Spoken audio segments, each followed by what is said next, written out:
You're listening to From a Certain Point Askew, the only Star Wars podcast that isn't afraid to park our ship inside the city limits. I am one of the hosts, Jason the Ginger Jedi Guy. I'm broadcasting live from inside of my broke-down Wookiee Poo studios. I am not alone, thankfully, because I don't want to do this by myself. Please allow me to introduce, I guess we have one. You pick it. Are you a wretched scum? Are you a scoundrel? Or are you a smuggler? Darth Mathias. I think I'm a smuggler. I like the smuggler life. I think that's what I'm going for. But I was going to sing. Just it is a bit romanticized. Yeah. Oh, keep going. It is romantic. Let me lean back here. I want the whole song. No. Nobody wants that. We're just going to lock eyes and you sing. Real quickly, thanks to Dave for joining us last week. Yeah. I guess it was a few weeks ago now, for doing the Andor preview with us. That was fun. We'll have him back on probably later in the fall. Before I forget, from a certain point askew.com, on Twitter at FACPApod. You can email us, and some of you did. Thanks. FACPApod@gmail.com, and we're part of the Podawan Podcast Network at Podawans. I like that. I like if we take a few weeks off, we come back with emails. Yeah, right. We didn't get to your magic number, but we got close. What was the magic number? Was it 6? You wanted 6. Yeah, we got 6. 4. Okay. 4. So all right. Well, not bad. Whoever sent emails in are not on my shit list. Okay. Every other listener. I mean, Laybourne might be on there anyway. So I still appreciate you, but you're on my shit list. Yeah. For not sending an email. All right. On the show today, we've got a question of the week: Jizz Whalers and the Red Light District.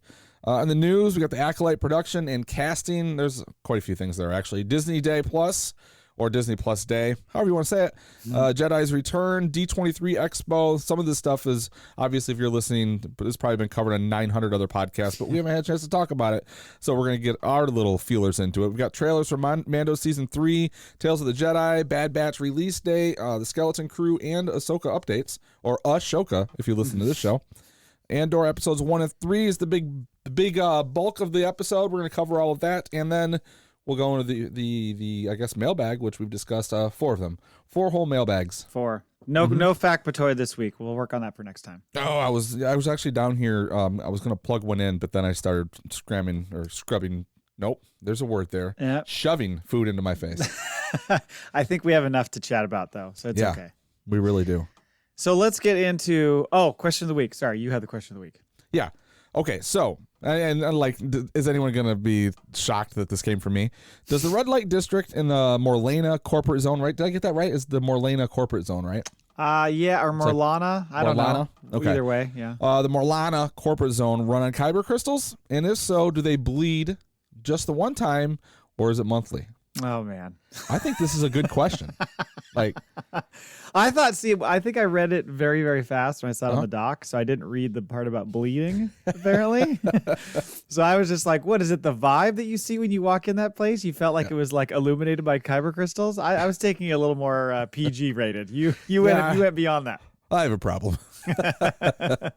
Yeah, I love how Gilroy is like, remember how I made the comment, I think last episode, about how he had said, this is not for 9-year-olds, probably? Oh, yeah, he's not lying. Or just hits you right in the face with it right off the bat, like, boom. I mean, the only thing they did wrong was, like, when he's walking into that district, it should have been, Roxanne! You know? I mean, considering the variety of music we got throughout these episodes, I wouldn't have been surprised. There was some rock in there at one point. So, yeah, it was pretty... It had a very different feel, like, almost, when we get into it, but, like, right away, I'm like, is this fucking Blade Runner? Yeah, totally Blade Runner. You know? Yeah, absolutely. And to wrap this up, so also, do they accept all currency, or is it just Imperial credits?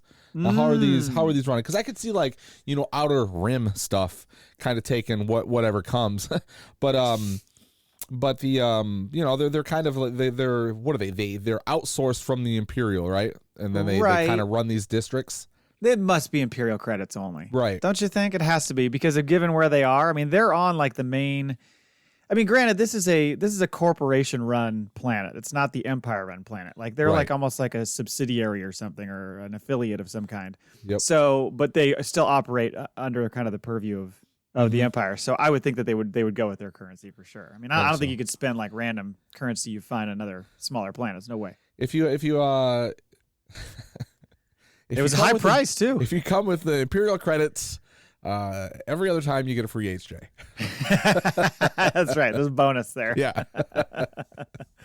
was a cool looking bar, cool looking. It was place. at first, like because the bar would look like I couldn't tell, was it a hologram, like was it just a screen, or was it glass with lights going down? But it almost looked like am I looking at like a map?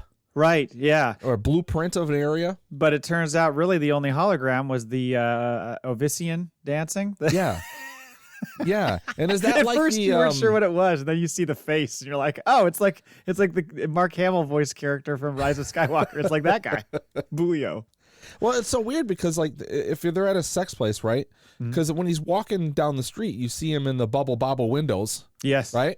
So, like, they're, like, offering in the windows, but then when he goes in there, it's just a hologram. So is it, like, do they, you go to a strip club, and sometimes, like, they go to the back room, or there's, like, the one lonely one that doesn't get the center stage, and she's just, like, dancing somewhere. Right. They're like, well, we're not even going to hire a person for that. We're just going to do a hologram. Maybe that hologram is used in all sorts of brothels. So it's cheaper. Okay. It's cheaper because they can have them dancing. It's just broadcast. That's like work. Yeah. We got 6 strippers that work from home. Right, right, exactly. They've had a pandemic. And then all right, the news. A lot of it. Vast majority of this is coming from Disney Plus Day, D23. And so, but this particular stuff, the Acolyte was not covered in that. So the Acolyte, there are a couple notes here. One, they mentioned that they're building sets at Shinfield Studios, which is a new studio, I believe, that they've built in Berkshire near London. And the rumor is that the project is being filmed there is the Acolyte, and it's October through April, which is totally in line with all the production reports we've seen for the filming schedule of the Acolyte, so it makes sense. So you saw these shots of the sets being built. Right. Was it? It's the one that looks like originally it was like down in a hole, right? And then they built like large walled fences. Yeah, around right. It, like so you can't see in there. Right. Yeah. Exactly. So that's interesting. So that's kind of getting like kicking off, and we can talk about kind of maybe release schedules here in a little bit. But casting wise, they really ratcheted it up because all of a sudden they just started. It was like every day there was a new person they were listing as being part of the cast. The first was Lee Jung-jae of Squid Game fame. Did you ever watch that? I never watched that. No, I've heard good things about it, but it's one of those things like I know I need time for. Yeah. So I haven't got in there to devour it, and I know it's like quite violent. Well, he just won the Emmy for it. Right. Yeah. So yeah, it's very violent. Yeah. Somebody was just telling me about how their 9-year-old was watching it, and they're like, I don't think that's maybe appropriate for a 9-year-old. Yeah. No, make him go watch Andor. Right. There you go. Ease into it. But I guess he's been cast as one of the male leads. And it was also announced that Jodie Turner-Smith has been cast in a role. She was in a movie, by the way, which I saw a trailer for with Colin Farrell called After Yang. Are you familiar with this movie? No. Oh, it's like my worst fucking nightmare. It's this family who has a robot child. Oh boy. And something goes wrong with the robot child, and they're like trying to basically figure out how they're going to bring it back to health and stuff. Is it sort of like does it look futuristic but just outside of our future? Just outside. And like an independent film? Kind of, yeah. And it takes place in the home? In the home. You mean in their house? Yeah. Yes, for the most part, those shots are there. I mean, there's some shots. I've seen a trailer for this movie. It's kind of freaky for someone like me. Yeah, no shit. Anything with a robot. I mean, I'm sure she's good in it. She's the one that's married to Joshua Jackson. Because I was looking her up because I recognize her name. I'm like, what have I seen her in? And I've heard of the Queen and Slim show. It's like a comedy show or like not a variety, but like do they do skits or is it just a comedy? I haven't seen that show. It's on HBO. Oh, okay. But I hear it's really popular. And then while I was looking it up, it said that she was married to Joshua Jackson, and I'm like, Pacey Witter? So I had to look over. I was like, oh my god. Yeah. So yeah, I learned something new today. Yeah, and then so those two, and then Manny, I don't know if it's Jacinto from The Good Place, and he was also in Top Gun Maverick. He was in a shot. He was like he was the pilot that Cruise first goes up against when they're like betting like you got to do 200 push-ups or whatever. He's the first one he goes up against. He's a small role in that. Oh no shit. Charlie Barnett from Russian Doll, which I never watched that show. You've watched that show, haven't you? Oh yeah, it's trippy. I haven't watched the second season yet, but it's funny, and they do the timeline stuff in a fun way. Yeah. It would confuse our old co-host. Oh yeah. Anyway, that was kind of it for the Acolyte. So, I mean, obviously getting underway, and you're expecting that, given that production schedule, probably would see it maybe in early 24, maybe something like that. I think so. Yeah. Yeah. All right, Disney Plus Day. The big thing out of Disney Plus Day was that they posted A Jedi's Return, the Obi-Wan Kenobi doc, and I love how it started with the Alec Guinness interview. Like it just pulled you in right away. Right. Yeah. I kind of just got my juices flowing there, and then it's just kind of like a run through of how each actor came to the show. And Star Wars in general, like how they became fans. So that was kind of cool to see. It's a giant fluff piece. Oh, it is. Like, it is. Yeah, it's aimed at people like us. It's like we're gonna get you on this, but any casual fan would be like, okay. But it's not. It doesn't come off like they do a lot of these things. Where like, oh yeah, I'm happy to be involved with this project, whatever. Like they all genuinely are. You buy the fact that yes, this is something like Ewan McGregor wanted to come back and do. He held on to the secret for years. Right. As it kind of developed and changed and stuff, and then the idea of like having to bring back Hayden Christensen and like he just looked like he was ready for this. He's excited. I don't know because he doesn't. He doesn't exude like, ah, but yeah. Well, and there's, you can really tell those guys like each other a lot. Like there's a lot of bro love there. Yeah. It was funny when they kept showing, there were two things they kept showing throughout the doc. One was the slow motion walk of whoever it was, whether it's Deborah Chow or the actor, like in front of the volume, kind of doing the slow motion walk, or them watching footage. Standing in front of the screen. And I loved how at one point they've got Hayden and Ewan standing there and Hayden goes, I mean, you warned me. You had the high ground. Yeah. And then they kind of got into other stuff like, the parallels they drew between Obi-Wan being like the reluctant teacher of Anakin and then being the reluctant father figure of Leia, that kind of stuff, which I thought was great. One bone of contention, small one. Deborah Chow says how Obi-Wan didn't know Anakin survived to become Vader. And I'm like, well, maybe he didn't know he survived, or maybe he was so shook by what he was seeing, he wasn't paying attention. But as we discussed, Palpatine calls him Vader in the fucking holo he's watching from the Jedi Temple when he sees the footage. And Obi-Wan's like, I can't believe it. He calls him Vader. Well, I mean, he experienced a really severe trauma shortly so maybe, after. that slipped past him. It all out. Yeah, I'm going to let that one go. All right, fine. I'll let that go. You get to see Vivian Blair, who plays Leia. I thought he called him Mater. Yeah, Mater. Yeah, exactly. Shoot. But it was cool. It was cool how like Vivian Blair is like, I've learned to reading Star Wars books. That was kind of cool. It's like you said, fluff piece. Yeah. Let's all feel good about ourselves being But Star you know Wars what? I watch those things every day, especially like when they show the behind the scenes and how the stuff develops. Like, I love that shit. Yeah. I mean, my one complaint was when they started doing these making ofs, because the first season of Mandalorian, it was episodes. Was it 6 episodes? Yeah. So we got real like in the minutia, the details, and then like everything after that's just been like an hour like documentary. And I'm like, go back to the, give me all of it. Well, yeah. I mean, I think we're both just such saps for all that stuff. It's like at one point, like it was Deborah Chow getting the whole thing about how like it's also tied to family and stuff. I'm like, yeah, such a pussy. I think that was kind of it. They did a little kind of like cool mid-credit scene when they were done, just showing them going to Celebration. All these nerds losing their mind. Yeah. I mean, I can call them nerds because we're basically the same thing. But that was kind of it. I mean, I just thought it was a nice little thing to throw at us. I probably will never watch it again, but it was cool to see. Speaking of like the documentaries, the behind the scenes, the things we like, have you watched the Industrial Light and Magic one? I still haven't watched it. I figured we could cover it sometime when maybe when we're done with the Acolyte, we can get into it a bit more. But I haven't had a chance to get through it because it's like 6 episodes, right? You mean done with Andor? What'd I say? Acolyte. Shit. Yeah, we'll wait 2 years. Woo! Yeah, Andor, not the Acolyte. Okay. Jesus Christ. Yeah. It's an excellent documentary, but boy, do they spend. I think it's was it 6 episodes? The first 3 or 4 are almost exclusively Star Wars. And then they start delving in a little bit into the other stuff that they were involved with. But I would like just keep making those episodes. Like that's I've always been obsessed with the behind the scenes of Industrial Light and Magic though. Right. Awesome documentary. Like there's stuff in there I've never seen, and I've seen a lot of stuff like through the years, different channels will do like documentaries on special effects or like specifically Star Wars or George Lucas or Spielberg, all this stuff. And then they're going back and they're showing like it amazes me how smart they were to like, let's film like all the shit that we do.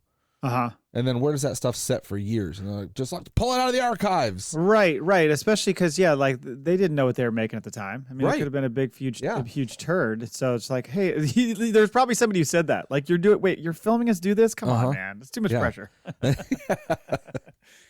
mean, the only other thing we got on Disney Plus Day, we'll talk about it in a minute, is that Andor special look.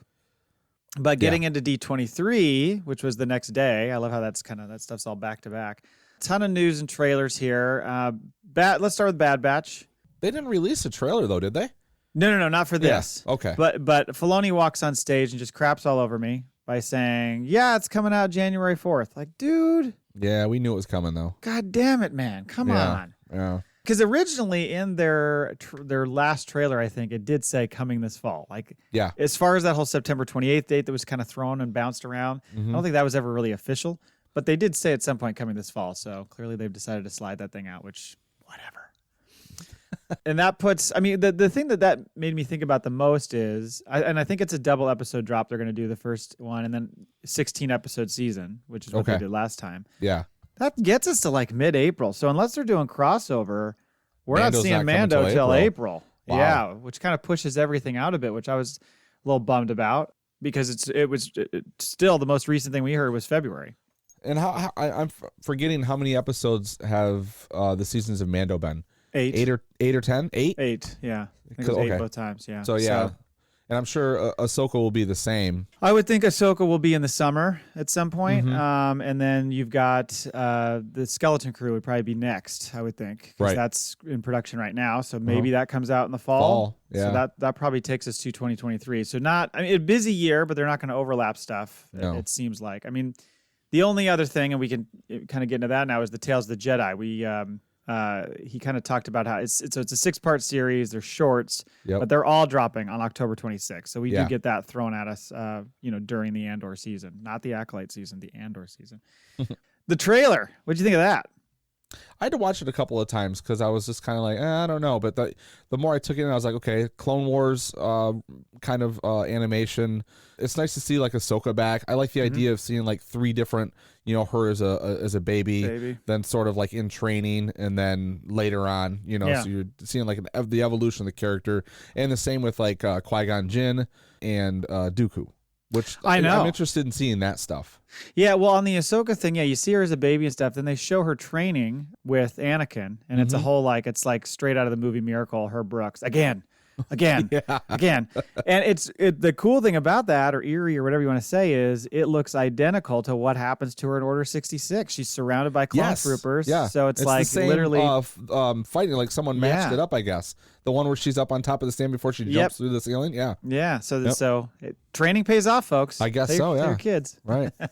You also get a cool shot at the end of that of who the 6th brother is, who that is. Yes. Asking Ahsoka who she is. And I'm pretty sure that's the dude whose sabers she gets and bleeds. Yes. And makes her white sabers out of. Yeah, because the speculation is it's the same one that was in the novel, but kind of told from a certain point askew.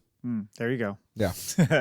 And Dooku, I mean, that shot of him walking into the cantina with Qui-Gon was like, ooh. And he's like talking about bringing peace and order to the galaxy. It's like, okay, we know where this is going. Well, and then in that, you think he's the one that kills Yaddle? I don't know, because I'm trying to remember the timeline. I guess it could have gone forward enough that happened. Because Yaddle's fucking fighting. Yeah. Yeah. And then That's crazy. They're at a funeral now, but that casket they show is different than the Padme one that they show Ahsoka at. Oh, okay. I was just thinking of the one positive. they showed. Yeah, no, you might be right. I'd have to watch it again. I don't remember it kind of being like 2 different funerals. I was just thinking of the Padme. Because why would Dooku and everyone be at Padme's funeral, or that room beforehand? Because those are all Jedis. Right. So I feel like they would be at Yaddle's, and then I'm like, oh, that dude's got a big set of nuts to show up and be like, yeah, I slaughtered her, but I'm going to sit here and be sad in front of all my Jedi pals. Fake it. Yeah, exactly. Yeah. Oh man, I don't know. I think that's going to be pretty sweet to see them. I mean, you get Mace telling him to stand down, and I don't know. There's going to be some fun stuff in that. I'm looking forward to it. There's also, you mentioned some of the cameos. You get Yaddle, you get Yoda, you get Bail Organa, Kenobi's in it, of course. You get Rex. I mean, there's just a shit ton of people that are going to show up. So I'm imagining they're going to be between like 10 and 15 minutes, maybe 20 at the most. So that's a pretty good, that's a good like hour and a half chunk of animated content. So I'm happy about that. I'm wondering if like these are like sort of like stories, like notes that they've had like as they were doing the Clone Wars. You know, it was just stuff they never got to because that canceled whatever. Like, we can tell these little nuggets. Like, you know, the animation department's not doing anything. No. Well, they always talk about how Filoni would just be like sitting on a plane and like scribbling down shit all the time. So I'm sure he's just got fucking stacks and stacks of stories that he just made up. And they're like, oh, we could do this one, you know? What do you think it's like for him when he goes home at night? Do you think he just shuts down, like no Star Wars? I don't think he just sleeps at all. No. His wife's like... Maybe he does, though. Maybe he can just shut it off. Like she's like, when you walk through the door, Star Wars needs to come off you. Like he has to step through a shower that just like wipes it off. Yeah. Take off the fucking hat. Get in here. Or it's like, nobody would suspect it, but he gets home and he's like, I fucking hate this job. I hate Star Wars. I'm so sick of Star Wars. God. Well, honey, why don't you quit? No, I can't quit. Okay? I can't. It's a good paycheck. I'm Dave fucking Filoni. I can't quit. Yeah. Jesus Christ. It's like I'm gonna die. I have to die. That's the only way I can get out of this.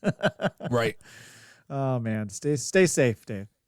Ahsoka. So they talked a little bit about the series, Ahsoka coming out, and how great Rosario Dawson is. She was saying in a recent interview how she's been doing all this martial arts training and how they're getting pretty close to being done. I guess they have a couple months left of filming. So they also showed a couple images, one of Ahsoka in action, and then like two people standing in front of that mural from Rebels. So that shot that we've kind of seen before. The other thing that came out about Ahsoka, and I don't think it was that day. It may have been the next day. It was a couple days afterwards. Was it? Where they talked about Eamon Esfandi playing Ezra Bridger, not Mina Masu, who was once thought to be the guy. Yeah. Apparently that is, I mean, he looks like he would be a good fit for that role. I mean, I'm with so many things being announced about Acolyte casting, and I know we've had quite a bit for Ahsoka so far, at least some. I'm wondering if more of that's going to drop with Ahsoka wrapping up, if they're going to start being like, okay, this person's in the show, this person's in the show, et cetera, or they're going to just try to keep all that stuff under wraps. I don't know. Anywho, Skeleton Crew, that's the one described as an adventure where 4 kids get lost in the galaxy and try to find their way home in the early years of the Republic. So Mando time frame, they showed a shot of Jude Law from the show with all those fucking whatever they're called, those gatekeeper droids or whatever, all in his face. It's a great shot. Looks very science fiction-y. The droid doorbell. Exactly. Jude Law fits into science fiction really well. So it was good to get him. What did they say? They started filming July 1st, I believe, or the beginning of July, and it's supposed to run through the end of the year. And at one point, Jude Law came out and was like, hello. Did you see that part? I did not. Yeah, he comes out and says hello. He talks for like 2 seconds. Just says hello. It was great to be a part of Star Wars. He's doing his whole thing. And then because he was also there for is he Peter Pan he's doing also or something like that? He's doing, is he doing Peter Pan and Wendy? I think so. Okay. And so he was there for that, and then he kind of moved over and came over to chat with them, that crew. And that's the only thing they released though was the one picture, right? That one picture, that was it. And it looks like he's like in a brown Jedi robe. Yeah. Was he in a Jedi robe? I was thinking it was more like a vest type thing. I'll have to look at it again. I looked at it on my phone, so you can see kids behind him. Yeah, but they're kind of obscured. Mm-hmm. So you're not sure what's going on there. They did announce some of the kids that are on it. Kiriana Crater, I guess how you say that, of Bunked fame. Your favorite show, right? Yeah. Bunked. I did a lot of bunking in college. And then Ravi Cabot Conyers, who's I guess he was in Kanto. I never saw Encanto. I heard it was good. Oh yeah. I watched that with the kids. It is pretty good. And so with so many kids in this show, is Cole gonna hate this show? He likes the Stranger Things, so I guess true. It depends. Yeah. There's a certain age range. They might be just under. It depends if they're whiny or not. And you're like, I miss my home. Then he's going to be like, you bitch. Fuck these guys. Yeah. Who is it that always misses home or something he's always complaining about? Well, Ezra's always down about his parents being dead. Yeah. Fuck. Then Mandalorian. Favloni came out, they brought out Pedro Pascal, Emily Swallow, Katie Sackhoff, Amy Sedaris, and Giancarlo Esposito, who was on fire, as always, and Rick Famuyiwa. And they were talking about the new season and all that. And then we got the season 3 trailer, which is the one that we had kind of seen, like basically somebody shoot from their hip in a theater back in the Celebration days. Let's talk about that for just a second. All right. It kind of starts off with like this refresher, of like what the armor is explaining to Grogu about them being a clan of 2 and all that kind of stuff. We have to hear that speech one more time. I know, it's so many times. It just keeps going. We get it. Well, we know. You're right. You're the reason why I took my helmet off. All right. I'm sick of listening to you. All right. I get it. I took my fucking helmet off. We got to move forward. We can't go backward. All right. And then we saw some cool shots of him and his, Naboo starfighter, kind of like evading some ships. Bo-Katan it looks really good. Bo-Katan on Mandalore, watching him fly in. And basically she's like, your cult fucked up my people. Yeah. He's like, I got booted, man. I took my helmet off. Yeah. I'm with you now.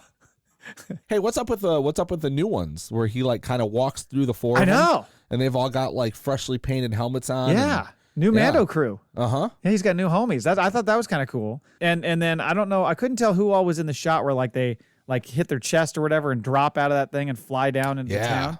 I couldn't tell who all was involved in that, but some pretty cool shit that it looks like they've got going there. And then you get that like shot of him flying in and you see what's the capital of Mandalore? Sundari.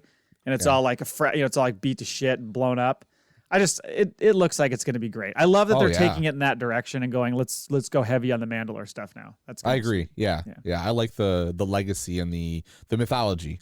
When he goes to Beef Cargo, it's like a kind of a blink and you miss it moment. It looks just like fucking 3PO standing in the background. I mean, I'm assuming it's going to be another protocol droid. Okay. It looks just like him. You should go back and look at that shot. All right. Because it's identical to him. So I thought that was like, oh my God, are they really going to have him in this? Anthony Daniels. He's like kind of moved up in the ranks, right? Nice robes. Yeah, looks like was like the governor of the town now. It's very, very distinguished. Everything's flourishing. They got the damn little monkeys in the tree. Like yeah, right. Just it's looking good. A good life. Yeah. We get some Babu Frick in there, or at least a character like Babu Frick. I don't know if it's him for sure. There's just a lot of cool shit. You also do see this great shot of like him talking to those like the biker gang dudes from Book of Boba, those Nikto guys. Yeah. And Clatoonians and shit and Trandoshans. So they're bringing those guys back to be the bad guys once again. You get Pelimoto's in there. And then Dr. Pershing. And that was the one that I thought was really interesting. Right. They show him walking and he's the one who's all about the cloning situation and all that. And so, I mean, we got to get more on that. It was just like a shot to be like, don't worry, we didn't forget this subplot. He's in. We're still there. He's still in. I mean, it's like a 2-second shot of him walking and like kind of looking suspicious and shifty, but we will see. Can't wait for Mando season 3. The only other thing I was going to mention about the news is just that I had a note in here saying we didn't get any update on any movies. But of course, since then, they said Rogue Squadron off the goddamn calendar. And so, which we kind of knew was going to be the case. Nothing was going to come out next year. There's no fucking way. I don't know. It'd be interesting to see what happens because there was that link you shared with me where it said like, oh, the next one's coming out December 25. You click through on that link. There's nothing there. It doesn't even show anything about the Star Wars stuff.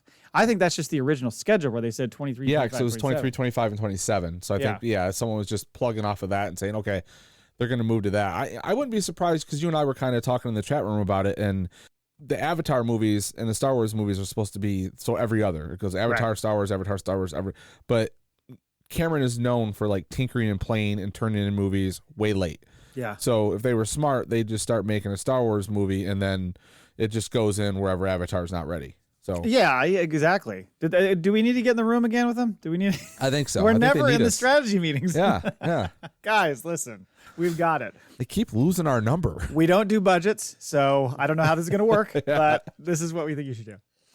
Anyway, that was kind of it. We can get into Andor now if you're ready. I am. Yes. So real quickly, they showed us this like special look on the Disney Plus Day. Just kind of like a little bit more of the Luthen Cassian kind of meeting and all that kind of stuff. Right. And it also included footage of Tony Gilroy and Diego Luna talking about the show, which I thought was pretty cool. And then it also had this little like trailer clip at the end, which is when I think that's the first time we hear the whole like the reminder of the quote from Rogue One where he's like, "We've all done terrible things for the rebellion." It's like, oh yeah. Yeah. We got some morally questionable shit coming in this show. Can't wait. Boy, do they. They load the whole the episodes up with it. Yeah, and then D23, it was like there was another trailer. It showed the ISB Hitler girl, talking about there's an organized rebel effort. We haven't seen her yet. Can't wait for her to show up. I know they left all the politics out of the first 3 episodes, and they didn't have Mon Mothma, which I'm sure you were just waiting. Like, come on, where the fuck is she? I know. I just want to spend time with her. But it appears like she's trying to go this political route to, political means to an end. And I think Luthen is going to kind of escalate shit because she's gonna be like, because she's talking to him in one of those trailers, like, you realize what you did? So he's ramping shit up by kind of doing shit on the ground, like, getting the movement going. Oh, and then they released that long trailer just a few days before where it showed like all the background, A New Hope stuff, Rogue One stuff, like totally got y'all like amped up and ready to go. And it showed one thing in that trailer I wanted to talk about, and that is what is up with the ship and the fucking saber things coming out and swiping the TIE fighter. I don't know. But I'm gonna tell you right now, the speculation here, because you're talking about Luthen. Like I said before, I think he's a man of two worlds. Like, I think he's involved with the politics and he's involved in the, like, I think he's playing both sides. Like, he's trying to get this rebellion to go. But when Andor goes in his ship at the end of that episode, and just like when they're walking up to it and he's looking at it, he's looking at it like, this fucking thing is amazing. Yeah. Like, you know, doesn't he whistle and the damn thing like turns on? It's got a goddamn Amazon, please. You know, like the whole thing starts to transform. The bay door comes down and everything, and Andor's just like, what the fuck? And then you walk into it and you're walking, it's almost like the Millennium Falcon. Totally. You know? The layout of it. Right. Yeah. It's not white, but it's got, I mean, the tunnels and the padded like wall things, and it's very much like that. I wonder if it's like the it's like the 2022 Millennium Falcon. It's like if Cadillac were to make the Millennium Falcon. It's like it was beautiful. And you're right.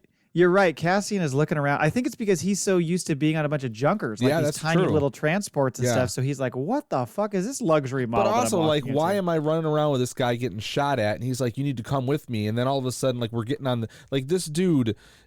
He's not. He is like he's Bruce Wayne, right? Yeah. Like he's like he's paying for the whole thing. I think like he's and so you think he might have ulterior motives, like it's advantageous for the war to happen, so he's feeding both sides or something, like he's profiteering. I think he believes in the rebellion. Like he's like like he's funding it to some point, you know, and he's starting. He might be the one that like no one realizes it, that he's pulling all these cells together. Oh, I see. You know what I mean? Because he's got the means, and because he's somehow involved with the politics, he knows what people are doing, what's being played, and then he's playing the outside guy who has all the information and can do the send people to war or start the battles or be like, he's Palps. He's the master strategist. Yeah, exactly. Long-term planning. The rebellion version of him.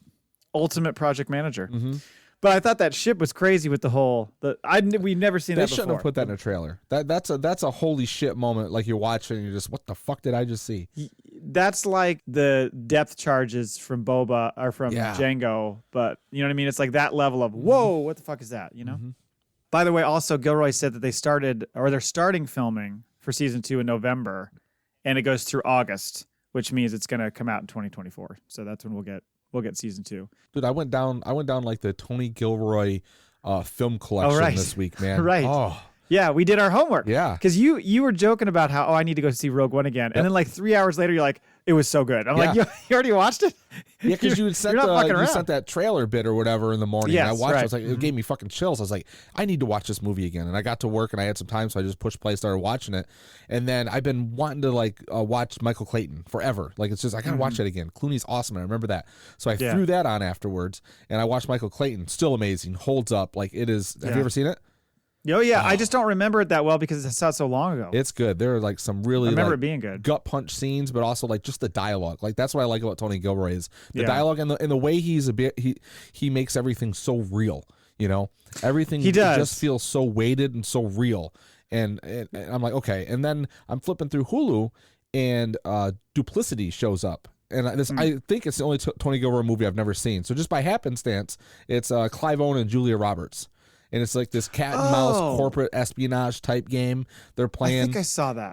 I really enjoyed it. At first, I'm like, all right, what's going on? Because you're seeing like, you start realizing like, okay, these are different timelines, but like you're seeing them have the same exact conversation or fight, like in a different way, but it's the same dialogue. And I'm like, well, wait a minute. If you haven't seen each other in 5 years, why are you doing this again? I was like, oh wait, this has to be a game they're playing.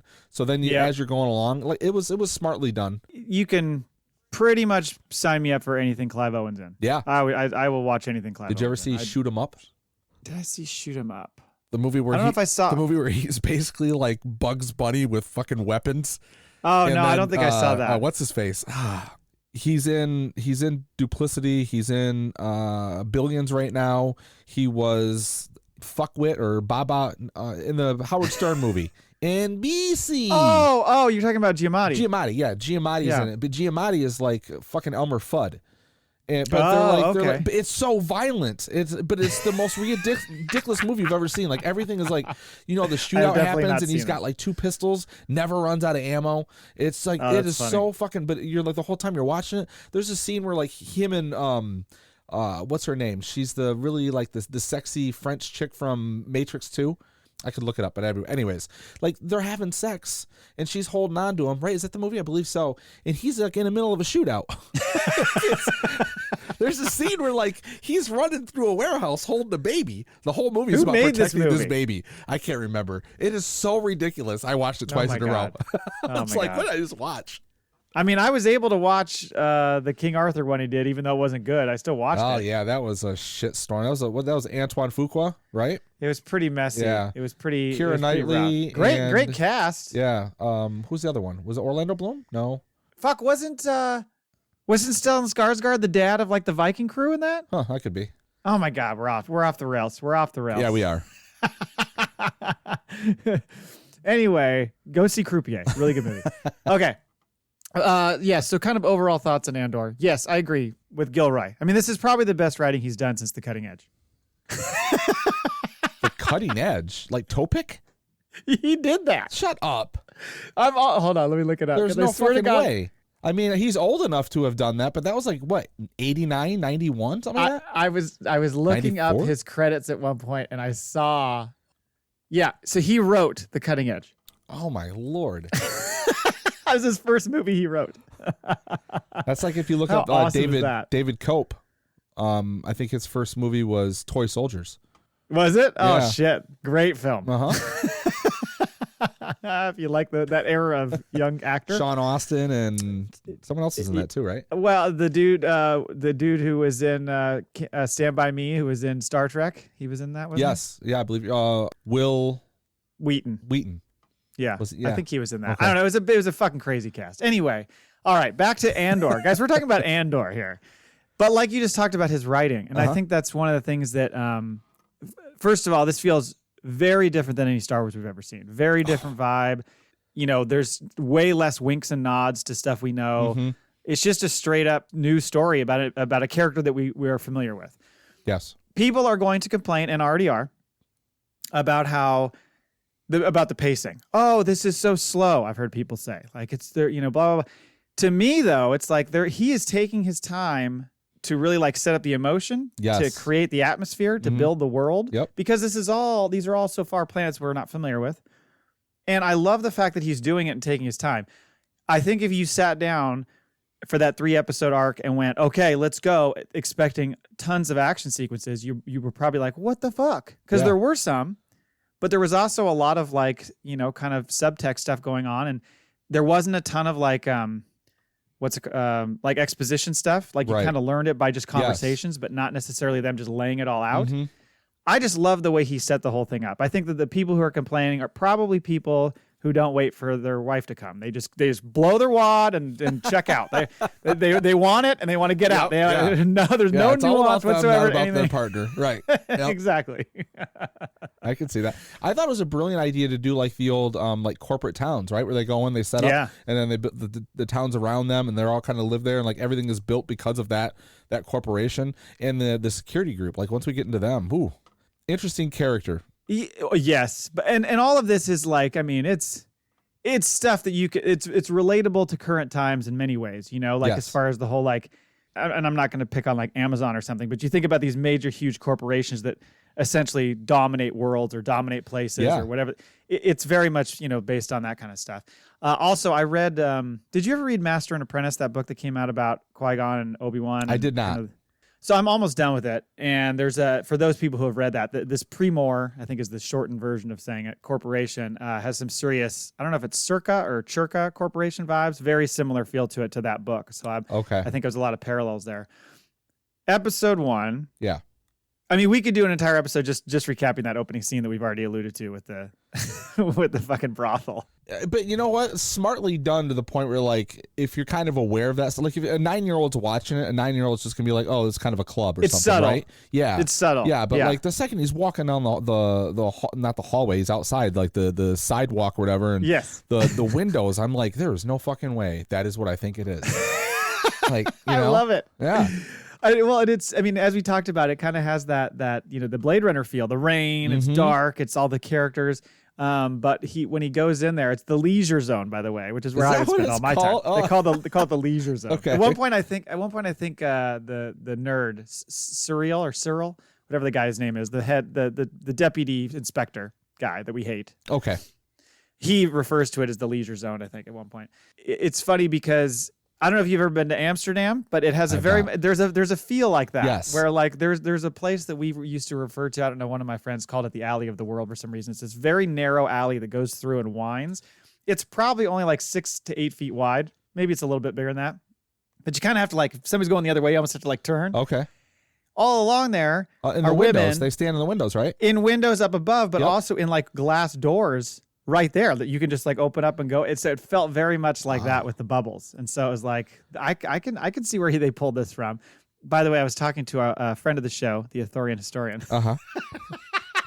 And he was pissed. He's like, how do you have a bar scene without an Arthurian in it? And I said, maybe Arthurians couldn't afford a place like that. And he said there should have been one. He's like, they have the costume, use it. And he's like, there should have been one of them dancing one of those bubbles. And I was like, oh my God. Could you imagine a Arthurian, one of those bubbles, like bumping his head every 5 seconds? Like, Arthurians might get freaky too. I know they do. Like, but what is that position? Like, even what's their missionary position look like? Well, they got those 2 mouths too. Right. So, yeah. I mean, do they have 2 dicks? I don't know. They might. I don't know. Anyway. Yeah, so he's talking to the mistress at the bar, and he's like looking for a girl from Canary. This is the first time we hear about Canary. And these 2 fucking cunts, man. Yeah. Those 2 guys, right away you knew they were going to be doing that. That one dude was just staring him down the whole way. He didn't like the chuckle. Did you ever watch Lovesick? Which one's that? It's a show, and Netflix ended up buying it. It was like a BBC show, and then they did the 3rd season. It's super funny. We talk about it in 7 Days a Geek all the time. Oh, okay. It's the show was actually originally called Scrotal Recall, and it was sort of like a My Name is Earl thing, but with STDs. So he gets chlamydia, and he doesn't know how he got. So he writes down a list of all the women he's slept with or potentially like been around or whatever. And then each episode he's contacting one of them, and then it kind of goes through like it'll start like anywhere from 12 months back to 6 weeks ago, and as the show progresses, you kind of get the whole story and where these 3 characters were from the moment of that to like how they met each other. All that, it's brilliant. Oh, wow. It's fucking hilarious. But the guy sitting at the bar was in that show as this annoying. Oh, okay. He shows up a couple times. It's like this annoying guy that wants to date Evie, and right when I saw his face, I was like, "You motherfucker," because he was so annoying. Yeah, very annoying. That's kind of what you're talking about, the premise with Lovesick. It's kind of like a more sexualized version of, oh, goddamn. What's the movie with John Cusack? It's the Hornsby book. Oh, High Fidelity. High Fidelity. Yeah. He kind of does that. Yes. Whenever he goes back and he has to go find all these people that he had these huge, relationships with. Kind of like that. Mm-hmm. You knew when he left, those fucking guys were going to follow him. Like, you knew it was going to happen. They're yelling him down. He comes down there. And then you get this sequence, which the sequence goes backward headbutt, which is a kill shot, to throat punch to like form tackle. It was a pretty impressive it was. exchange there. Because it was one of those where I was watching and literally like verbally went, oh! Well, it was like, didn't he do like a Donald Trump handshake where he's like, get over here? Yeah, he kind of pulls him. Yanks him in and just like clotheslines him. It's like, whoops that dude's ass. And then, shocker. The first guy died right away. I know, and then so when the realization happens, I love the acting there. The acting is so good in all of this, but I love where Cassian, like the look on his face of realization, like, oh no, I killed a dude, I'm fucked, and then the guy going, oh no, you're gonna kill me to get rid of like the witness, so let's just be cool now. And he's like, sorry, boom. And not only am I gonna kill you, I just accidentally killed a guy. Not only gonna kill you, I'm gonna shoot you 3 inches in front of your face. Yeah, well, because it almost looked like he's debating, am I going to kill this guy? Am I going to like, how am I going to get away with this? And then, but it's so brilliant because like it puts this character into play, right? Because you now he's never done anything like this before, and he's kind of fucked, So like the next 3 episodes is him like, oh, I got to get off planet, I got to find a way, I got to get away. They're going to find me, or they could potentially. It's always over a fucking jealous lover. Oh, Like that might be my own complaint of this episode or of this series so far was the fact that was the catalyst that ruins everything, because he's like, oh, you're like talking to my girlfriend or your ex-girlfriend, Binks, right? Bix. Okay. And I'm just like, don't do it. Don't be the jealous fucking fart twad. And he goes over to the fucking Blade Runner payphone, goddamn neighborhood watch. Timm. Fucking Timm is his name. Yeah. They're back. It reminded me of back in the day. I used to go watch English football matches on the weekends with this whole crew of people at this bar, this pub, and there was a crew that I kind of hung out with, and there was a guy that was always there, and they used to refer to him as Shithead Timm. I don't know why, but I just always thought that was stuck in my head. Yep. We will now be referring to that guy as Shithead Timm going forward. Yep. Despite what happens to him in the end, I've got no remorse. He's a shithead. Yeah. So he like gets out of there, flies home. And then, I was going to ask you this funny question. If you were going to do a bachelor party, either for yourself or your friend, okay, would you rather go to the red light district spot we just were at or Garsa Fwip Sanctuary? Well, I mean, both could be fun. Yep. I'm guessing it'd probably be safer to go to Garsa Whip's like pre-explosion. Yes. So that way, I was like, if it was my bachelor party, I guess I wouldn't care. But like, if I was, okay, that's a good question. So if it was my bachelor, that should have been the question of the week. Yeah. If it was my bachelor party, you go to Garsa Fwip's, right? Because like you want to get married still the following week. You don't want red light district still on you. But if it's like your buddies and you're going, then you probably want to go get rowdy. Yeah, but it's going to be way more expensive, I think, at the red light spot than Garsa's. Well, I mean, yeah, but you go to Garsa's and you got gambling, or you got other potentially stuff. just get your arms ripped off, or True. You could be there the night of the explosion. So it's one. Either way, you're exploding. That's why it's always dangerous to go to a strip club, is because if anything ever happens, and then all of a sudden you're a witness or you have to explain things, then your better half might be like, "Why were you at the strip club?" No, never mind.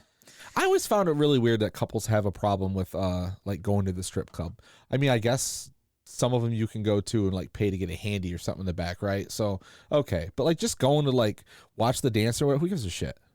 It's just like watching a movie, right? Yeah. That's the big deal. They make you sit on your hands. You come home with all that glitter on you. There was a DJ back in the day at a strip club that we went to that used to always, his catchphrase was, "Keep your hands off your meat and on your seat." Yeah. Hold on, you answer the question. Which one would you rather go to? I think Garsa Fwip's. I think I'd rather do that. It's just more casual. That other place just felt tense. Like they're going to be on you to pay right away. You gotta move. It's a full on brothel. I mean, Garsa Fwip's is more like a little bit more in line with the strip club than the red light spot. That's just straight up. Yeah, the red light spot's like going to a car dealership. Sure. There's a lot of pressure. Right, yeah. The second you walk in, they're on you. Like, oh, what do you want me to help you with here? I'm just looking around. No, you're not. Yeah. We're going to keep coming. Yeah, until you come. All right, so back on Ferrex. God, we got a long way to go. We do. A long episode, folks. Back on Ferrex, the adorable B2 emo, whatever you want to call him, droid shows up. He's like a little dog. Yeah, he was an interesting one to. They really like made a character out of him. Like he's got like a little stutter. Yep. He's got like what's got battery problems, like he's constantly running out of juice. He's like an old Tesla. It's like he just he can't take a full charge. Well, and as we'll see later in episode 3, he looked pretty good when he was back in his prime. Yeah, but he's the years life. Of definitely a rough life. And then they show this is where we first see Cassian dreaming about his childhood, where he's on Kenari with his sister, which of course is who he's looking for at the red light district, which she would have been young. Like he says, I've been in this fight since I was 6 years old. So I think people are assuming that kid's not 6 years old. Him in those flashback scenes, that is not a 6-year-old. He's a little bit That's older. like a 10-year-old kid. Yeah.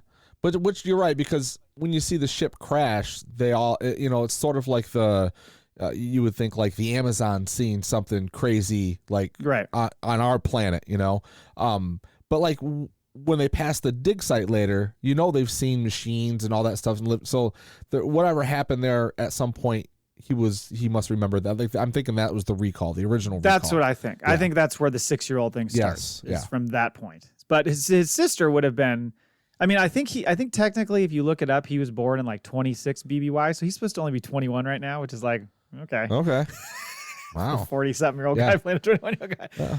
But the sister would be 18 at best, not 17, 18, so pretty young.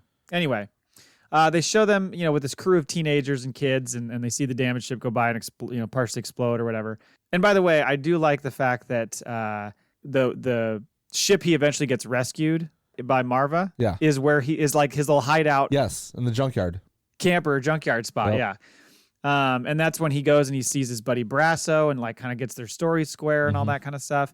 Then we meet who I will call Paul Blart Mall Cop. That motherfucker. He is going to be so fun to hate throughout this whole series. It's fun to like just be like, this guy is such a piece of shit. I did see somebody also compare him to like Guy Pearce's character in LA Confidential, which I'm like, I could sort of see that, like way by the book. Nobody likes him. His coworkers hate him. He's just kind of this fucking, overzealous nerd. Well, I mean, that's the kind of the brilliance of like Tony Gilroy, though, is like you can see everyone's point of view and why they're right. Yes. Or there's a lot of gray areas, right? Like, I mean, really, this guy's kind of just like a sneveling fucking corporate yes man. Totally. But like, he's right in the fact that like two people that like they are their security were murdered, and this guy, his boss is just like, we're just gonna write this up as something else, But like, you can understand why he's saying that, right? Like, they were in the wrong place, wrong time. They probably initiated it. They did probably, they were asking to be murdered. Now I've got to go have this meeting and say fucking numbers are down, and really now we just had two happen. So like, it's really interesting how they the dichotomy of all of that. Yeah, because his boss has got to report up to the Empire essentially and be like, everything's cool. I love how he said, the key if you ever deliver one of these is brevity. Like you don't want to have to share a bunch of stories and details. You want to just be like, everything's good. Yeah. So he's like, I want this to be an accident. Figure it out. I love the way he kind of sets it all up, and the whole time. I can't remember. I don't know if I've ever heard the guy's name. It's Syril or Syril or something. Syril, I guess is what his name is. Our young asshole. Yes. But he's just like not following. It's like, I don't understand what you're talking about. It's like, dude, do I have to spell it out for you? Like, don't report this shit as it was. Thank you. Fuck. And don't put your feet on his desk. Don't put your feet on my desk. And then Cassian goes to Bix. Hello, Bix. God, yes. Yeah. And she is obviously like, kind of a black market sales kind of person. He's obviously worked with her before trying to sell gear and shit like that. You mean she's a welder?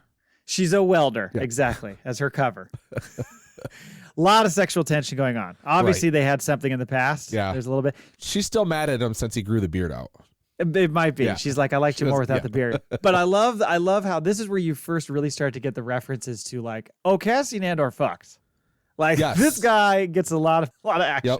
Yep. Yeah, because there was a line about something about the women. Jealous husband. Well, she says something about, did you slip on a jealous husband or something like that? That's how you got hurt. And then later, Marva is like, all these girls you're with, I can't run out. I don't even know all their names, So there's a lot of references to how much of a player he is, which I thought was funny.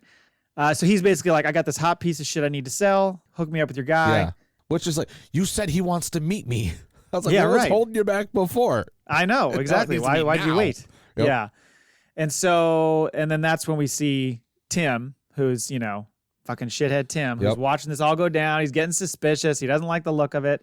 But by the way, that guy, the actor, James McArdle, was in The Force Awakens. He is one of the pilots in Poe's crew when they attack Starkiller Base. Really? Yeah, so there's a guy who's got a Scottish accent. He's like, we're with you, Poe. On this terrible Scottish accent. But yeah, he's in that too. So different character. Okay. His name was, I looked it up, Niv Lek. Niv Lek. Okay. Yeah. So there was also a little Wobani reference. I don't know if you remember that. Wobani is referenced by shithead Timm. He's like, are we making the Wobani run or whatever?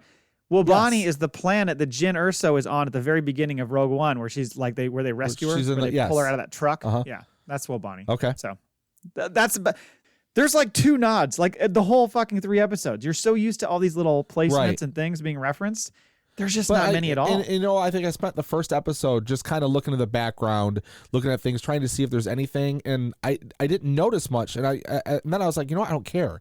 Like I was so like the world was created so goddamn well, and like the intrigue starts right away. And I was just like, I'm bought and sold. I'm into this. I didn't care. Yeah. I didn't need all of that. You're so used to it with the Mandalorian stuff where there's just these little references and different things that you're looking for. Book of Boba did that as well. Here it is just not that way, and I like that he's doing that. I think both can exist just fine. Yeah, Yeah, and I mean, it was refreshing to watch a show that is its own thing. I've been talking about that on this show for many years. Like, give me something that's familiar because it feels like Star Wars. And you could even argue this doesn't necessarily feel exactly like Star Wars. Right. But it still has that general feel to it, and the grimier parts of it. I love that. And so to me, it's like, finally we're in a place where the only thing that's familiar to me is one character. The rest of it is all brand new. Well, this couldn't exist without Rogue One, because Rogue One was pretty much like it was like the middle area now, right? Like you got a little bit of the Star Wars feel, everything felt, but like because of that, you can distance yourself even more with a familiar character. But and it works so damn well. Like, and I think it works because, like, everybody who bitches that they're not getting whatever out of Star Wars, or, it's not their Star Wars anymore, there's no way they can bitch about this, because it is geared toward, like, older people. Like, this is the stuff like we're familiar with. We don't need all the exposition and all that stuff. We see it, we understand it. You say there's a lot of fucking people bitching about it. That really surprises me. I mean, you can search and find people bitching about anything if you want. True. Okay. And so, like, if I'm scrolling through my Twitter feed, there's references here and there to people saying that. You'll just see certain stuff. Most people I see are love it. Good. But I think when I watched the first 3 episodes, one thing I thought when I got done with that is I thought the first complaint's going to be that it's slow. That's what people are going to say because you're used to certain Star Wars shows where it just launches into crazy action all over the place. And you do right out of the first scene of this episode, but then it kind of is just building. And I could see where people would be like, come on, This is very Game of Thrones. A lot of characters, a lot of moving pieces, a lot of like political intrigue, stuff like that. So I don't know. This is, to me, I like this slow move. I like getting to know the characters. The idea. We got 12 episodes. The idea of the fucking human alarm clock. Like, what's going on here? That with this guy loves his fucking job. He does, man. Loves his job. I love though.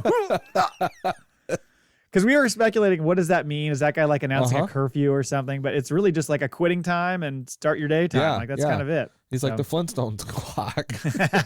Right. Just to wrap up episode 1. So Syril, we're going to call him. I love how he's like psyching himself up to go into like the little police area where he goes in and he starts looking on that screen. Like basically that guy's like a air traffic control guy looking at all the traffic that's gone through. And then he finds this unidentified craft, and the poor guy is just like, I don't know, is this a big deal? And he's like, he just kind of like totally condescending to him. He's such an asshole. And he's like, yeah, you need to look or you're going to lose your job, essentially. Then he goes and talks to the computer nerds, and he's like, how do you not have any? I mean, he's just fucking laying into them. That scene where he turns around after kind of going through the whole thing of what you need to look for and all that stuff, and he turns and he goes, let's go. That felt a little too familiar to me, like coaching youth soccer or something. I've had moments like that. Like, stop staring at me. I'm surrounded by children. But yeah, he ordered the bulletin. Put the bulletin out. We're looking for a Canary male, right? And then this is also when what Bix tells Timm. She's like, oh, I got to run some errands. She keeps telling him, I got to run some errands. And of course, shithead Timm's like, I don't trust you. So he goes to try to follow her and quickly loses her. Well, of course. I mean, give the woman some privacy, Timm. Well, right. You need to respect that. Yeah. By the way, she says at one point, I thought it was one night a week. So being a little too... You're lucky you're getting the one night, Timm. I mean, look at this girl. She can have anybody. Yeah. I look around. What are your options, Timm? I mean, it's Binks or the alarm clock guy. So I did like the fact that she goes into that little like kind of back of the junkyard secret communication area, and that little tower that she gets into. It felt very much, knowing that there's an Americans writer on this staff, it felt very much like her going into the laundry room and pulling out their little surveillance spy toys and stuff like that. So she like goes there like to go buy a part or something, and the guy at the bar is like, yeah, go back there, and then she like goes through these tubes, sneaks through there. Yep, that was pretty cool. And then the last thing is just Cassian in the shipyards kind of clearing that log out when that guy's like, you're not going to be able to do this anymore. Can't use the ship anymore. So now he's like, well, fuck, I got to find another way off this goddamn place. That shipyard, by the way, had an A-wing. Yes. And it had kind of almost like a altered version of a snowspeeder, or like a bigger version of a snowspeeder. So a couple familiar crafts in there. And then you finally see this little like another flashback to Canary showing the kids like basically getting ready and moving out to go find the down ship. Yep. So that was episode 1. Okay. We open up. The kids are going to find the down ship. Episode 2. Yes. They go by the excavation site, like you mentioned. What a cool shot that is. Yeah. And you realize it's just that they've just sucked this planet dry. They've gutted the planet. Yep. Right. And what we find out later is that there's a report of a mining accident and all the people died, and you can't go there because it's toxic air and all that, which of course is like a total fucking cover up to just not want people to go there. You're right, exactly. Yep. Fucking bullshit. Yep.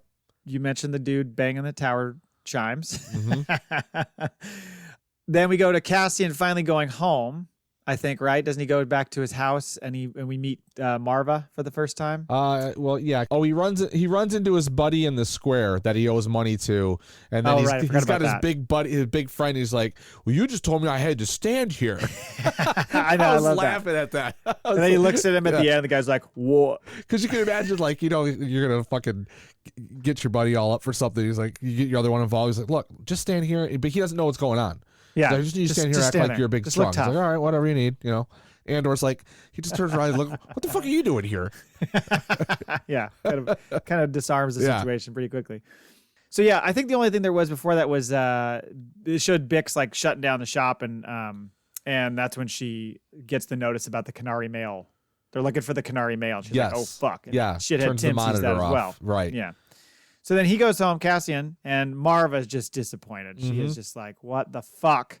So that was a pretty powerful scene where she's talking about, like, they play that message, and she's like, who knows you're from Canary? And they're going through this back and forth about how do people know? Does anybody know? You're fucked. And that's when he says, I fucked up. Right. Yeah, he admits to it. Yeah. And then so Timm, of course, he goes and meets up with Cassian goes and meets up with Bix, and she's like, okay, the guy's coming tomorrow. Yes. He's like, all right, because he's just trying to get the fuck out of there. At one point he says, I'll just sell it to you now. I just got to get out of here. And she's like, no, he's coming tomorrow. It's too late. Yep. Shithead Timm, sitting over there having a drink, watching him again. And so he decides to wander out there, like you said before, and fucking goes and puts the call in and sends a goddamn anonymous tip. Yeah. What an asshole, man. I know. Like, fucking jealous boyfriend. Good Lord. I know dudes like that. Like, and then, she's like, she shows up and gives a little knock, and then you could tell he feels guilty. He's like, oh shit, she came to see me. And then she goes in the bedroom, like, strips down and climbs into bed. Now, do I give him points? Because when she wakes up, he's in the chair and he's dressed. So he never crawled into bed and did anything with her, right? Oh, no, he fucked her. Oh, did he? Okay, well, then he's a piece of shit. When she gets out of bed, she has no pants on. Right. Like, she's pulling her pants on. I don't think she just got naked and got in the bed. I think they fucked, and then he was just sitting. He was sitting there watching her all night, like the creep he is, and she woke up to that. Fuck, he deserved to die. There's almost nothing creepier than waking up when somebody's sitting in a chair staring at you. You're like, what the fuck is going on here?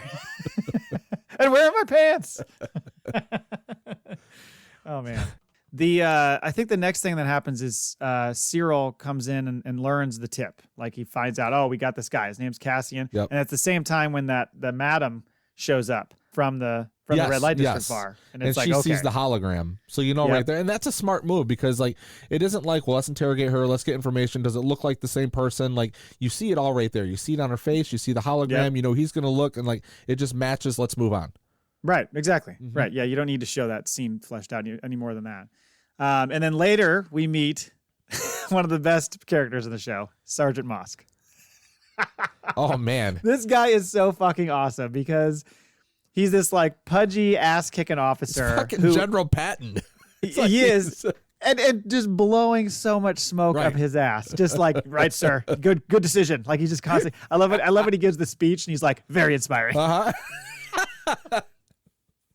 This guy is one of a kind. I love him.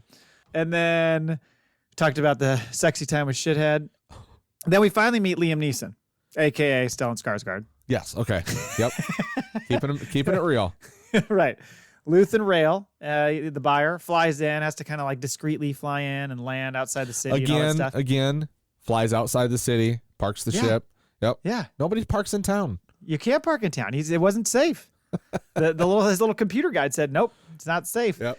I love that he gets on the bus and there's a fucking dude in the bus who just starts talking. That is, everybody's experienced this. It's like, what's his face? Not Alan Rickman. What was his name? Alan. It's the guy from Bueller, Ferris Bueller. He was his best friend. He was in Speed. He's just talking to Sandra Bullock on the bus. No, that's Alan Rickman, isn't it? It's Alan Ruckman. Alan Ruck. Okay, that's his name. Yes, there we go. We finally got it. Got it. Yes, but just kind of talking, and you're like, and you kind of have to do the like polite and stuff, and you're just like, just leave me the fuck alone. He gets up and sits across from him. So what brings you to this world? Oh, no. If you don't want to say, you don't have to say. Then why did you start talking to me? Fuck, man. Leave me alone. I mean, I know he's just trying to be friendly, but Jesus Christ. There was a point where he makes some comment. I can't remember what it is, the chatty guy.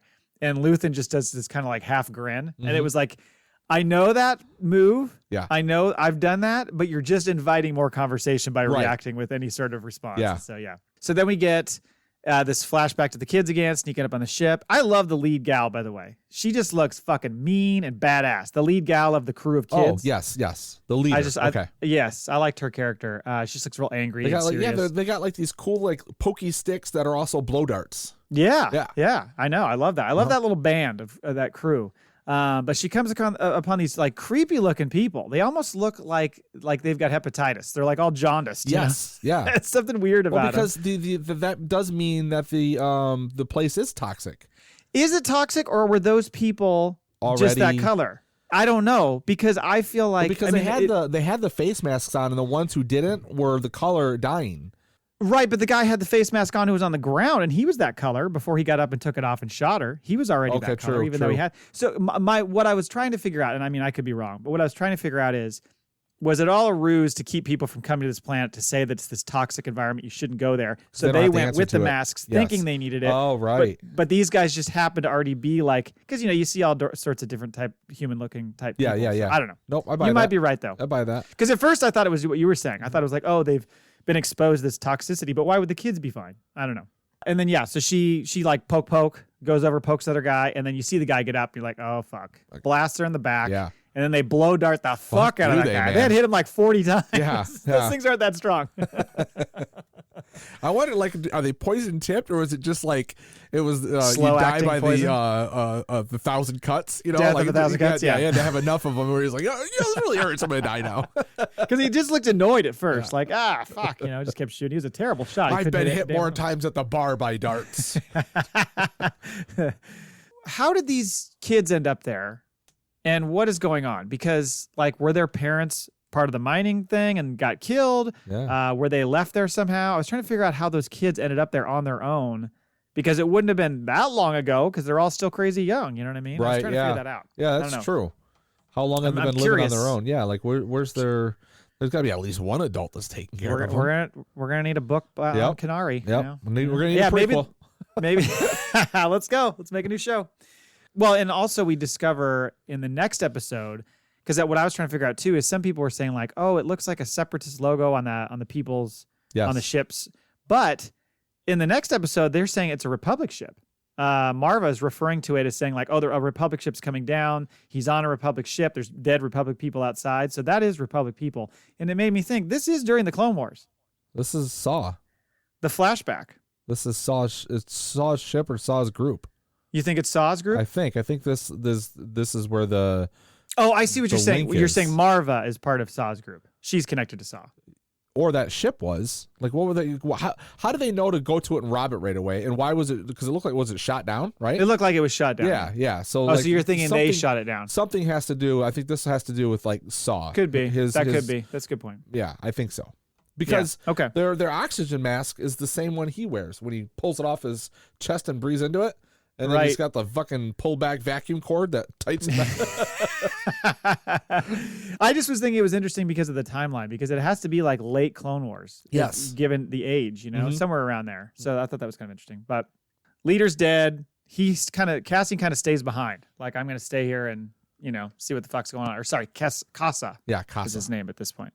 And then back on the other world, Cassian visits that dude to try to seek passage off the world. And he's going to pay him $700. So he wants to make the sale and get the fuck out, all in one shot, 1 hour. Let's get out of here. He just wants to get gone. And then we see Syril. That's when he's flying through hyperspace in that crazy looking fucking box ship with. That's an awesome ship. Yeah. And it's got all the smaller ones, the deployment ships. That look like the troop transports from Clone Wars, kind of. Yep. Kind of look like those. Yeah. So that was kind of cool. And yeah, the pep talk the sergeant gives is pretty good. You know, like he's got the troops all on board, and then he's like, "You're up, sir," and he just fucking shits the bed. Yeah, so much so the guy in front of him just like rolls his fucking eyes. Yeah, right, exactly. Like, he can feel how they're not on board. How deflating when you're giving this speech and someone's just like, "Yeah, I'm not here for this." He just not a commanding presence for that guy. No, I do love the fact that it ends on the shot of Andor walking out of the junkyard with that fucking like bang and drum music going on. Like the score is crazy. It is. It's all over the board. I really like what they're doing with the score. The score definitely does not feel Star Wars-esque. It feels different. No, yeah, because you're right. Everything has like a very, very different, unique sound. Yeah, exactly. So, all right, episode 3. Okay, we made it. There. We made it. Last night I watched it with the fam again, and they only got through the first 2, and they're like, "We got to go to bed." Oh, like, really? All right, you're going to go 3. Okay. So we open with Casa checking out the downed ship and seeing his reflection, I guess, probably for the first time. It's one of those things where it's like, I've never seen what I look like kind of deal. And then he just starts beating the fuck out of the instrumentation. I assume because he's like either mad about his lost parents or he's mad about the fact that they just killed his friend. I'm not sure why, but he just goes fucking apeshit. It was like he paid $40 for one of those smash rooms. He's just gonna start breaking shit. It's very cathartic. Yeah, 5 minutes, kid. Just let it all out. You think you got trauma now? Wait until you get kidnapped. Well, and that room definitely has an like an imperial feel to it. That room that he's in, it's all the displays and shit all look like that. And then Bix meets up with Luthen finally because he comes in and she kind of walks over and she's like, you know, one of the interesting quotes there is Luthen says something about because she's talking about how there's like a bulletin out for him, like a warrant out for him.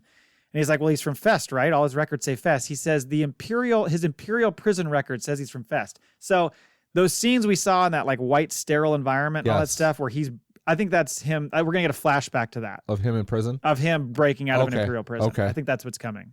He goes and tells goodbye to Brasso. And then we get another flashback. And that's when we see the younger Marva. So hard to not say Mulva. And that in B2, looking fucking brand new, looking real good. Yeah. And then they hear Casa beating the shit out of the ship, and they go in there and check on him. And this is where she knocks him out with what she calls the drowser. Give me the drowser. Yeah. And then carries him out. And by the way, I did not realize this the first time through, and I found out later that's her husband. So his name is Clem Andor. The guy with her is her husband. Oh, okay. So that's Andor's adopted father. Now, this made me concerned because later on, Luthen makes a reference to, up in the square where they hanged your father. And I'm like, well, we don't need that flashback scene, thanks. Okay. We don't need to see that. Thanks very much. Jesus Christ. Woo. Unless they're talking about his biological father, but I don't think so. I think they're talking about this guy, Clem. Yeah. So, and then Syril's crew pays a visit to Marva and just turn the fucking place over. That was kind of a cool scene. She's just defiant as fuck. She is. Fuck you. Yeah. I love it. I love what she's doing there. I love they're interrogating B2. Droid. Yeah. Well, because you know the perfect thing for that guy to do. You know they can because one of the first things he tells B2 is you're going to have to lie. And this is after he's like, well, I've got no charge to get home. He's like, you have to lie. That's 2 lies. I don't know if I have enough charge for that. So like the computing part, the part of his brain or he needs more bit rate in order to fucking process these lies or whatever. So when they go interrogate him, he's like, uh-oh. He knows he's got to tell the truth. I love them peeking back. Yeah, I love how he hides in his own box. And he's trying to hold off. She's telling him. Marva's like, don't say anything, And that's when Dum Dum fucking fires up the comms like, hey, B2. Again, didn't we just cover this about leaving a message over the damn recorder or whatever? Right. What was it where they give their whole thing away over the recorder? Oh, it was Bale when he was talking to Kenobi. Yeah. Does the same damn thing. Hey, B2, you there? Did you tell her? I'm going to lay out everything. Yeah. Tell her I love her and tell her I got to go. And or it's one of those things, too, where you're like, it's a comm link to a droid. Does it need to be broadcast out of the droid? Yeah, Couldn't it just be internal? And then he broadcast it later? Right. Yeah, I guess. I don't know. Or being nitpicky. And then this is where, the townspeople start to realize what the fuck's going on. Yeah. And they start banging and clanging on shit. I love it. Oh, that created a lot of tension. Yeah, because that banging went on for 10 minutes straight of what we saw. It just was constant banging. I love the fact when Marva's like, it gets to you, doesn't it? She's fucking with those guys that are holding her captive. You think this is bad, wait until it stops. Stops. And you're like, oh shit, what happens? I love how he goes, what happens then? She doesn't say. Yeah. Oh, so fucking good. This is also where Bix learns that shithead Timm is the one who ratted Cassian out. Her response to this is less than I thought it should have been. I thought she should have really, but maybe she's like, I got time for this. Yeah, right. I gotta go help him, because at the time it's like he fucked this guy over. Like, he basically signed this guy's death certificate. Like, you should probably be a little more mad. Yeah. Yeah. When then he come down the stairs, trying to be a big badass, I was like, shoot him. Yeah. Right. And then the one guy, the overzealous fucking guard shoots him, and then his leader is like, "What the fuck are you doing shooting people? Give me your rifle. Go back to the ship." And then he goes back to the ship, and his buddy fucking hooks a tow cable to him. That guy had a terrible day. Boy, yeah, he did. And then so then Luthen meets up with Cassian. This is the scene we saw in the special look. They're discussing it, and he's like, "What do you got?" He tells him how you get into these places and all that kind of stuff, and he starts recruiting him. And I do like the fact that Luthen kind of starts getting into this. It felt like Spy Game, the movie Spy Game. He starts doing rules.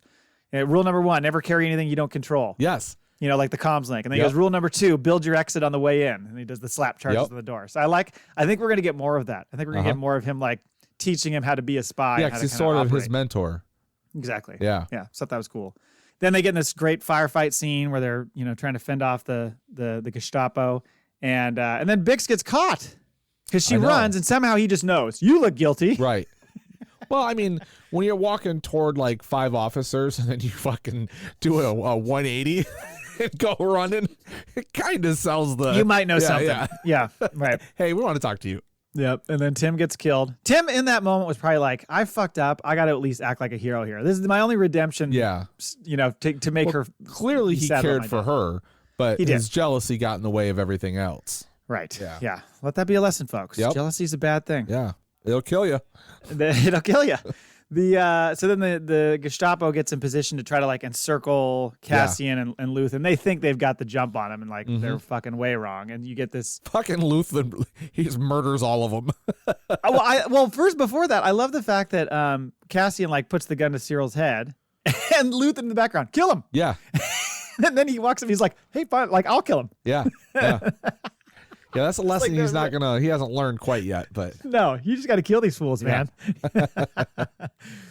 Then Cassian loads up that car with explosives and kind of the decoy, and that blows all those fucking people up. And cool move. They go off in the speeder bike. And then I like the way they wrap this episode up, because it kind of slows down, and you see all this reaction from Syril, just looking fucking shook about what just happened. Right. Kind of like a, holy shit, I just killed a bunch of dudes. I'm in over my head, and I'm going to have to answer some questions about what just happened. Well, this is it's that corporate thing where you're like, I know what to do. This is how you handle it, but he's never seen the action. Real world. And then all of us, now he's on the other end of it, and he's like, oh shit, should have just stayed up in the office with my feet on the boss's desk. Right. Yeah. Sergeant Mosque, where are you? And then I like the parallel shots of Cassian escaping with from Ferrex, but then also escaping with Luthen on escaping with Luthen on Ferrex, then also him getting rescued and taken out of Kenari. Or kidnapped. You could say kidnapped too. Marva thinks rescued. Her husband thinks kidnapped. Do you, to me, that had I don't know, thematically is what I'm looking for, but both of them were him going into the light, right? That glowing sun. And you get the same, it's like the birth of Andor, right? And then you get the same thing at the end of Rogue One with the light, but them dying. To me, it had that same glow, that same feeling. I didn't think about that. It just, I don't know, it hit me. But then I was like, am I the only one seeing this? I didn't see anything on the interweb. So the biggest moments of his life was a big blast of light. So when he's coming out of the birth canal, big blast of light. When he's being rescued by Marva, big blast of light. Yeah, maybe it is. That's a good thought. That's kind of it. I think, episode 3 was great. It really sets up a lot of things that can happen and, kind of going forward. And I kind of want to get into what do you think is going to happen next? I'm kind of, I don't know. I think there's going to be a bit of a jump, right? Definitely. I think we're probably going to open up with Mon Mothma, or maybe because we're going to have to see her play both sides, right? Her political part, the Senate. And then whenever I'm guessing the next episodes, we're going to see Luthen and her talking. Right. Yeah. We have to establish that relationship. Yeah. And then at some point, she's very much against, she wants to do everything with diplomacy, and I think she's going to, and while he is Luthen is playing both sides, she's going to have to make a decision at some point. The Senate is not Well, at some point, the Senate's not going to have any power, and she probably gets smart enough to like, oh shit, this is happening, and then starts. She's probably the one that's going to start feeding Luthen information. I would think so. Like you said, she's going a certain path. She's going to meet Luthen and realize that he's doing the kind of the down and dirty stuff that needs to be done to really move this thing along, and she's eventually going to come around to that. But you saw it in Rebels. She had like these altercations with like Saw, because Saw is his own kind of extremist type person, and they had these like kind of, we're both after the same thing, but we have way different methods of getting there, and so I think that's what she's experiencing with Luthen also. Well, is it Luthen that Saw says? He's like, you can call it what you want. He's like, let's call it war. Yeah, is that he says that to Luthen? Saw says that to Luthen. Okay, yeah. Right. Because Saw I think says it's for the cause, and Luthen's like whatever you want to call it. Yeah, that's right. Yep. Yeah, so I definitely think you get the jump. I think you're going to get potentially some bits of like a little bit more of Cassian kind of becoming a rebel, becoming a spy. You could see those flashbacks to the Imperial prison at some point here in the next few episodes, maybe to kind of show a little bit more backstory.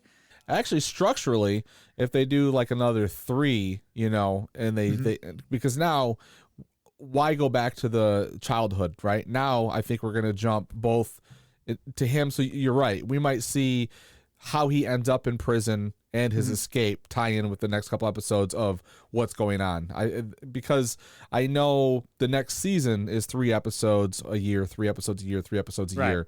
So like they seem to be playing the same thing, but the first season is a year. I think that there was a point where Gilroy explained it that way, that they are 3 episode chunks in this first season. Okay. So they kind of go together a little bit, little arcs. Well, they definitely do, because like you can play the first 3 without credits, and it just rolls into it's one episode. Right. Yeah. Right. Yeah, definitely the Bond stuff you mentioned. We haven't met Deidre Miro yet, the blonde Nazi. Right. So I'm assuming she's going to come in at some point, because she's the one who's like in that trailer. There's a rebel cell, an organized rebel cell. So she's going to kick in a gear, and it's going to be real cool to see the dynamic between her and Syril, because he's on that same mode, but she's probably way like 10 times more competent. Yep. Yeah.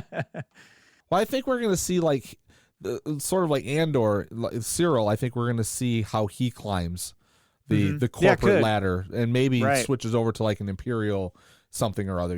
Something's probably going to happen where like he lucks out and gets promoted to like an Imperial something. Right. Fails into promotion, exactly. Whatever that expression is. Fails upward. Yeah. Right. Yeah.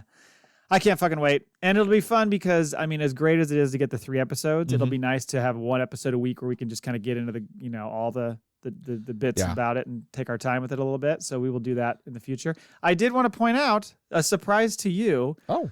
Because we have drained all of our giveaway funds over the years. Yeah. Very much so. That Mike Laybourne saver was not cheap. I was going to say, let's just not do a giveaway this season. Uh-huh.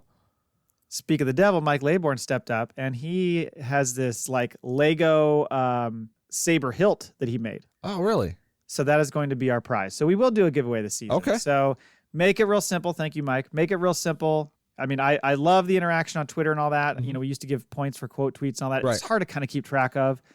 So let's make it simple. You send us a Maul Bag email, 1 entry for every email you send us. Awesome. All right. You write us a review on a podcast app, you get 3 entries. Those are the only 2 ways you get entries. So do that stuff. Let us know, and you will earn entries to win this. And I'll post a picture of it. The Lego hilt. So do cool. These emails count toward that? Sure. All right. Yeah. Mike's ineligible because he donated the item. So, and we'll do a second and third. And I'll try to come up with some. No. I want him to be eligible. I want him to win his own thing. Keep it. Send the message. Just keep it, Mike. Yeah. Hope you guys enjoyed the giveaway. Mike gets to keep his stuff. Oh, man. If he wins it, Cole comes back. There you go. All right. Well, speaking of the Maul Bag. Hello there. You've got mail. Kenobi! Okay. We have 4 today. Yes. The first 2 are very interesting. So email number 1 from Cole Laybourne. Wow. Hello there, Jizz Whalers. Firstly, this is neither neighbor Cole nor he who is called Laybourne, but rather a listener, a fan, and someone who shall remain a mystery wrapped inside an enigma. Someone who prefers to hide in the nethers of space and comment from the darkness like the inside of a coffin on a moonless night. Isn't that a quote from some movie? Yeah. Okay. Anywho, love the latest episode. Son, one neighbor. I've heard rumors that he and Mike have started their own podcast called From a Certain Joint Askew. Okay. They get stoned and then talk about how they will kill Max Revo and how awesome Toro Calican is. They really gush over that dreamboat assassin, I hear. It's quite off-putting. Your thoughts? Fucking goddamn it. Don't even start. I would love a Mike Laybourne Neighbor Cole podcast. Yeah. Is it just a guy doing two voices? Because we still don't know if they're the same person or not. That's true. And it says until next time, always tell us the odds. Right. I think it's Cole. I'm going to go ahead and guess that it's Cole. Right. But we don't know that for sure. So we will see. I'm going to go hide in his backyard and sit by his slider door and just wait for the next time he pulls his laptop open and sits at the table to write the email. I knew it. I see you. Yeah. I see you. Their podcast would be great because about 2 episodes in, it would just be like Cole be like, you know what, Mike? I can't do this. I'm out. It would be a fight for like an hour. I hate you. I thought I could do it. I can't. I thought I could do it. I can't do it. Email number 2 from Cole Laybourne. Uh-huh. This guy's got a lot of time on his hands now without that podcast. Yeah. With England getting a new king, let's talk about Star Wars monarchies. Who's your favorite? I love how he spelled favorite with a the U. U in it. Favorite member of Star Wars royalty. And if our United States of America was to have a monarch, which of Star Wars various kings, queens, princesses, etc., would you want to be in charge? Always tell us the odds, neighbor Laybourne, a.k.a. Matthew's new burner account. Yeah, right. Who you got? You know what? I think I would go with the Mandalorian. I like their monarchy. Okay, but they've got some crazy rules. Some of them. Well, I feel like, you got to have crazy rules to last, thousands of years. That's true. Good point. Yeah. I mean, look at their city. Like back in the Clone Wars. They lived high on the hog there. They did on Mandalore. The planet was not great. Like that's why they had to live in like that bubble. Right. But it was very lavish inside. Yes. They knew how to build that shit out. It's sort of like is it India? They want to build like that fucking a dome. It's like a walled city. But I don't know about this. The whole inside. You got to see it. It's like a concept art and stuff, but it's insane looking. Yeah, I'll take a look at that shit. The only person I can think of to rule America would be Leia, because I just think she's scrappy. She's not afraid of shit. She'd go toe to toe with anybody. She's probably what our country needs. By the way, I think I've had just about enough of the fucking coverage of the royal I haven't seen funeral. any of it. Oh my god, it is fucking everywhere. Now, granted, I get like AP News alerts and shit on my phone, so it's constantly popping up with stuff. It's like the Queen did this, the Queen did that. Well, the Queen's not doing much now, but the Queen, a lot of stuff about the funeral. Yeah, and it's like, no offense to our friends across the pond, but I just don't fucking care.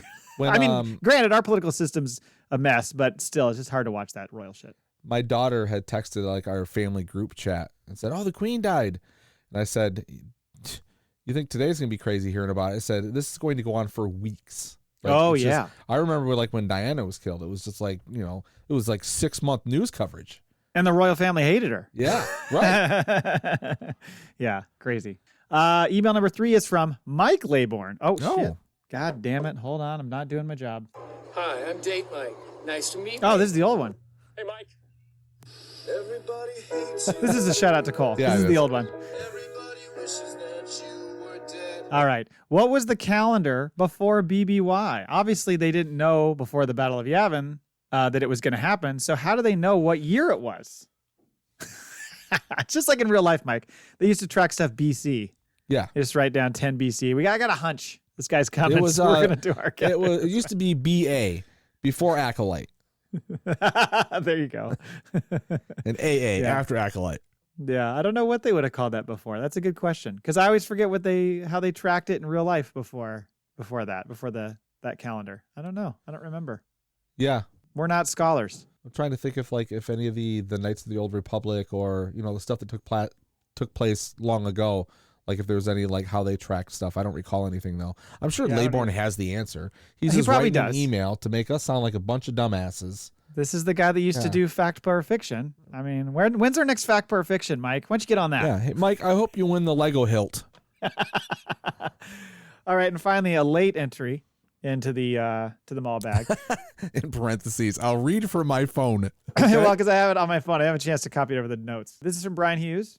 Greetings, guys. Well, I have to say, Andor was really enjoyable. So dark and gritty, and I had to take a shower afterward. How is it, though, that the inhabitants have all this modern gear, including touchpads for doors, yet they don't build proper streets and roads? Everywhere there's mud and dirt, and no trace of tarmac anywhere. Anyway, really enjoying your pod and wondering if Matt's boner has subsided yet. Cheers, Brian.